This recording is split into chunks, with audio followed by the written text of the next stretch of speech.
Vijay Sethupathi sir யாரெல்லாம் வந்துட்டு நாக்க பிடிங்கிற மாதிரி கேள்வி கேட்பாரு? நாக்க பிடிங்கிற மாதிரி கேட்கணும்னா தலைவியும் தலைவனும் தான் கேட்கணும். ஐ மீன் கம்ருதீன் அவர்களையும் பார்வதி அவர்களையும் தான் கேட்கணும். பாஸ் வந்து மைக்க மறைச்சிட்டு பேசுற அளவுக்கு அவங்க அப்படி என்ன பேசுவாங்க? நீங்க 18+ பேசியிருக்கீங்க, என்னென்ன கருமத்தையும் பேசியிருக்கீங்க, சாப்பிடும் போதெல்லாம் கூட நீங்களும் கம்ருதீனும் பேசியிருக்கீங்க. அதை தாண்டி நீங்க என்ன பேசிட முடியும்? அதுவும் ஹிந்தியில பேசுறதுக்கு என்ன? இப்போ கேஸ் ஒரிஜினலாவே நடக்குதுன்னா ரெண்டு தரப்பு பக்கம் நிக்கிற குற்றவாளிகள் கூண்டல்ல நிக்கிறவங்க இப்படிதான் பேசுவாங்களா? அது எனக்கு புரியல.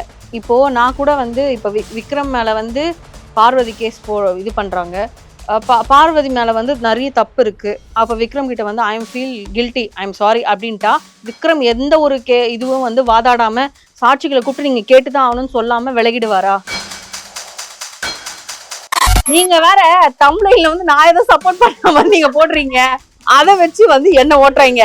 எல்லாம் தமிழ்ல பார்த்துட்டு கமெண்ட் போடுறாங்க, உள்ள போய் வீடியோவை பாருங்கடான்ற, அதை பார்க்க மாட்டேங்கிறாங்க. இப்ப வியானா சொன்னார்ல, நீங்க முன்னாடி எல்லாம் நல்லா பேசிட்டு இருந்தீங்க வியானா, சூப்பரா பேசுனீங்க, பாயிண்டா பேசுனீங்க. ஆனா இப்போ ஒரு 2 வாரமா அது காணணும் போது கரெக்டா நம்ம எடிட்டர் எடுத்துட்டு போய் எஃப்ஜே மூஞ்சிக்கிட்டு வச்சாரு. அந்த மாதிரி பார்வதிக்கு சொல்லுங்க சார்.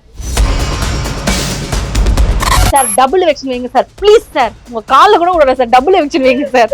கம்ருதீனை பத்தி நேத்து எல்லாரும் சொல்லிட்டாங்க, இதுக்கப்புறம் பார்வதி அவரை தூக்கி வெளில போடுங்க சார், ப்ளீஸ் சார், ப்ளீஸ்.